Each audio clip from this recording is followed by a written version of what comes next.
Sige. Ang topic po namin is We believe in the resurrection of both the saved and the lost, the saved unto the resurrection of eternal life, and the lost unto the resurrection of damnation and eternal punishment.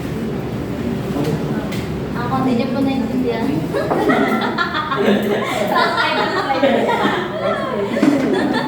Ano po? Ibig sabihin po natin sa Filipino or Tagalog po is naniniwala kami sa muling pagkabuhay ng mga naligtas at mga nawala. These are our words po. Ang mga naligtas ay muling mabubuhay tungo sa buhay na walang hanggan. At ang mga nawawala ay mabubuhay na muli tungo sa paghatol at walang hanggang parusahan. So, bukas po tayo sa the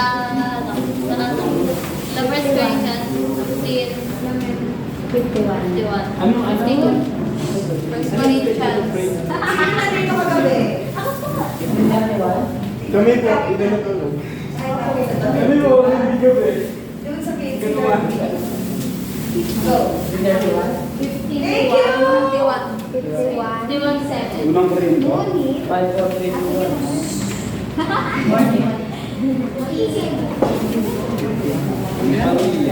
First Corinthians 16:51-52.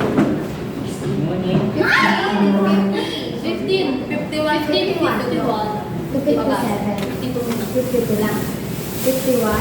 Ngunit makinig kayo dahil may sasabihin ako sa inyo na isang hindi lahat sa atin ay mamamatay, ngunit tayo lahat ay bibigyan ng bagong katawan. 52.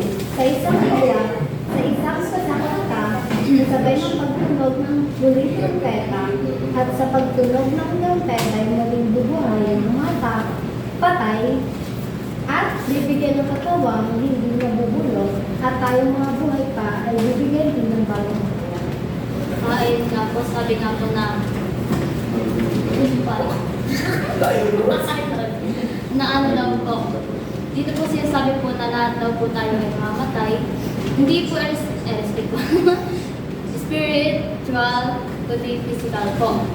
Sinasabi din po dito na muli po tayong bubuhayin sa, may ano po kasi may daigdig po ng mga patay. Tapos, nandun po lahat ng mga namatay po, sila mayroong makasalanan at mayroong mabubuhay. Yan. Pag tumunog daw po yung trumpeta, so sila nene. Teko. Paano daw yung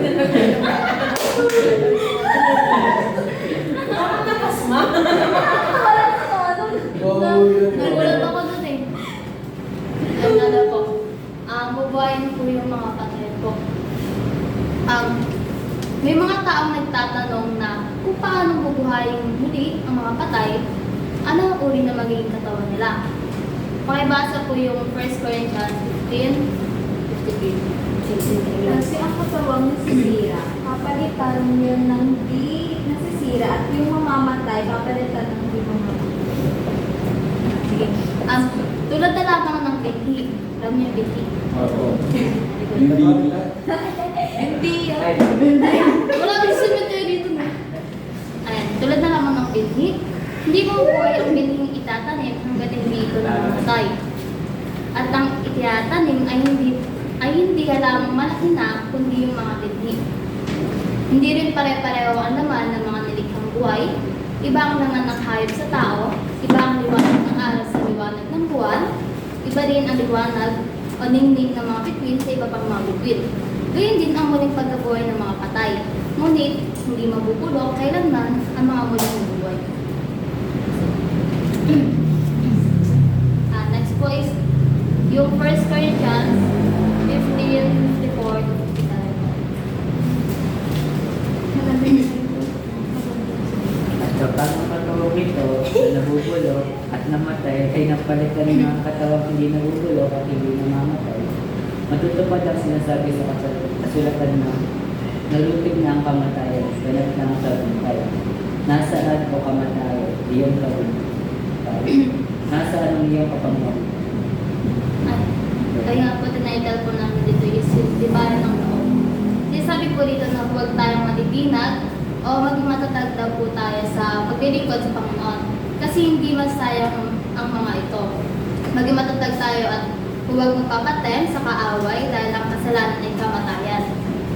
Lahat tayo ay magpasalamat kay Jesus sa araw-araw dahil maraming kasalanan yung lumalapit sa atin o humarap sa atin sa pang-araw-araw, ngunit hindi tayo pinapabayaan ng Jesus. So, ano po, may mga tao din po nagtatanong kung may mga tao nagsasabi na wala raw pong muling pagkabuhay. So, ano po, kung wala, ang sabi po ni Pablo po, ni Apostle Pablo, kung wala raw pong muling pagkabuhay, ibig sabihin daw po, wala rin daw po, hindi rin daw po nabuhay muli si Kristo. Opo. Ngunit ang totoo daw po, ay muling nabuhay si Kristo at isa po itong katibayan na muling bubuhayin din po ang mga patay.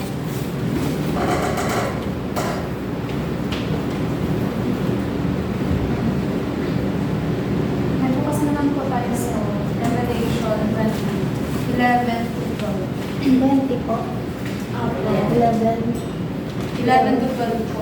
11 to 12. Pagkatapos, nakita ko ang malaki at puting trono at ang nakaupo doon. Ang langit at ang lupa ay biglang naglaho, hindi na naglaho. 12. At nakita ko ang mga namatay, kanya gamitin, na nakatayo sa harap ng trono. Binuksan naman ang mga aklat, pati na ang aklat na lista ng mga taong binigyan ng buhay ng lambutan. At ang bawat isa sa kanila ay binatulan ayon sa ginawa nila na nakasulat sa mga aklat na iyon. So, sinasabi po dun sa 11 to 12 is, walang makakatakas sa araw ng paghukom kahit yung mga mabubuti at yung mga yung mga kasalanan.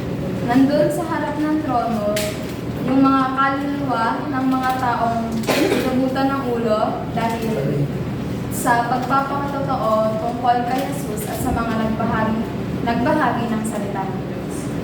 Mga taong hindi sumamba sa halimaw kahit sa mga larawan at hindi tumanggap sa tutak ng halimaw sa noo o sa kanilang mga kamay. Sa ano po? 13 to 13. Kahit sa dagat sila namatay sa lupa. Naglabasan sila mula sa lugar ng mga patay.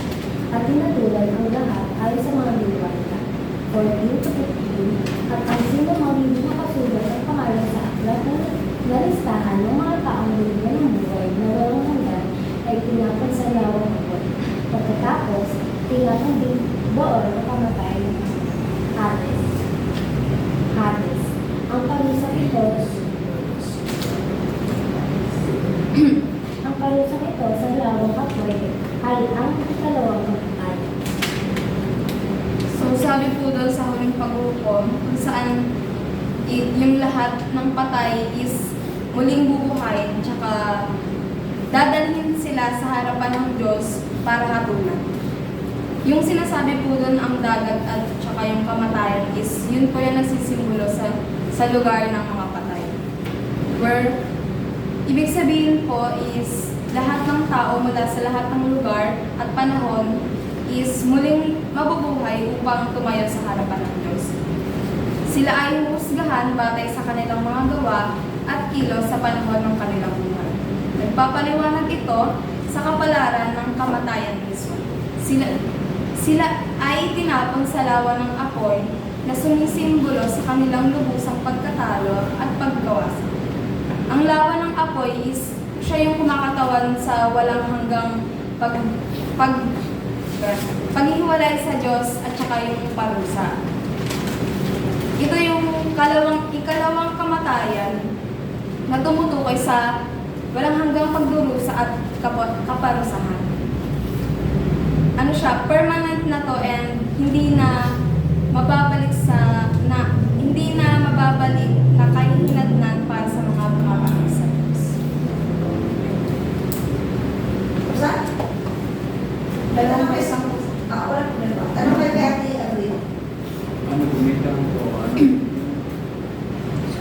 pag ano po ba, pag namatay po tayo, mapupunta po ba tayo sa langit or impyerno natin po? Kasi po nasabi po kanina na lahat ng patay ay bubuhayin at lahat ng Diyos.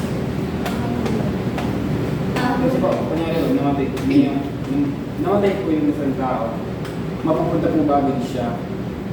Nung araw ng pagkamatay niya, mapupunta po ba agad siya sa langit or impyerno? Agad. Hindi po muna. Kasi may ano po, yung sinabi ko po kanina, may daigdig po yung mga patay na kung saan po ay mga tulog pa po sila. So kapag tumunog po yung trumpeta, doon po sila, doon po sila nagigising, tapos doon din po sila hatulan. Or yung judgment. Grabe kayo, Pastor, na once na namatay tayo, yung tulog tayo, so wala tayo sa wisyo. So, hindi totoo yung pag namatay natin yung hindi yung sa araw. Sa hindi totoo. Ano po yun, ma'am? Ang sinasabi mo? Nakikita na yung gano'n. Yun ang dinilisip tayo ng araw. Na paralin tayo na akala natin yung namatay tayo is nagpapakita ulit. Yes. May ano po, meron na po bang tao sa langit or impyerno? Sa ngayon, Opo. Kasi po may mga ano po, di ba sila Abraham po na kasama na po ng hindi si Lazarus. hindi lang po siya. May mga ano na po, di ba, propeta na po na. Kinuha. Yun ang hindi ko alam. Kasi di ba katulad ng sabi dito nga dito, sabi ang linaw na once na namatay tayo, tulog tayo, tapos bibuhayin tayo sa sadyang judgment. So hindi ko rin masasagot anak. So yun ang isa pa nating question kay Lord. Once na nasa na tayo sa lahat. Yun. Katulad na sabi ni Ate Avril, minsan lang daw tayo mamatay, tama? Ang tanong is, yung spirit ba natin mamamatay din? Hindi po. So, ano yung namatay sa atin? Yung katawan pa. Katawan. Tapos, yung spirit natin ay natutulog. And then, pagtulog ng trumpeta, iisingin tayo, doon tayo hatulan ng Lord kung sa langit tayo kung sa lupa. Sabi, minsan lang, one chance only. Tama? Sinabi niya yun, narinig ko. Eh bakit tayo, nandito tayo sa lupa, lagi natin iniisip na may second chance, may third chance, may fourth chance, patatawarin naman ng Panginoon. Bakit hindi natin isipin sa mindset natin na minsan lang ako magkamali? That's it, hindi na mauulit. Nagigets niyo? Opo. So, para makaiwas tayo sa bagay na hindi mabuti. Na hindi na tayo bumalik sa kasalanan na gawa natin kahapon.